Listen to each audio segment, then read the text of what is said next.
Hey, what's going on? Ryan here with Intersection Records, and today just released is a new song by the Beatles called Now and Then. This song originated as a solo piano piece by John Lennon, written in his apartment in New York called the Dakota. The original tapes were given to Paul McCartney from Yoko Ono in 1994. Back in 94, they were given 4 songs. Free as a Bird and Real Love were released on a compilation Greatest Hits package in 1995, where Paul McCartney, George Harrison, and Ringo Starr met in England at Paul's place and worked up these songs, adding drums, adding additional vocals, adding guitar and bass. Well, at that same time in 1994, this song Now and Then was presented as well as a piano track. It was a very rough recording. Lennon's voice wasn't loud enough, it wasn't separated enough, the piano part was too loud in sections, and really George Harrison, after a day or so, says producer Jeff Lynne at that time really just thought it wasn't worthy of them working on it anymore, and they left.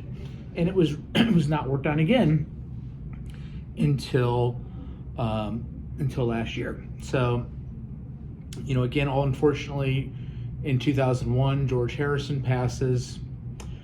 In 2021, McCartney had mentioned that he wanted to finish this track, and in May of 2022, they got Ringo and Paul McCartney started working on it again. During the Beatles' most recent documentary by Peter Jackson, some new technology had been discovered where they were able to take that original cassette tape, pull off the vocals separately, pull off the piano separately. So they were able to put those into different tracks.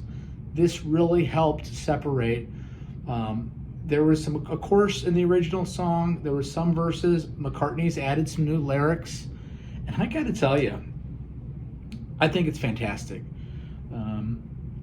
It really works. It's not overdone. It's not too Beatle-y with the added stuff. I felt like on Real Love and Free as a Bird, Paul tried to assert himself too much and sang lines and verses. Here, there's a blending of voices. And by the way, George is on this with some backing vocals and guitar. Paul comes in with a slide guitar solo that he said is inspired by the way that George Harrison played guitar.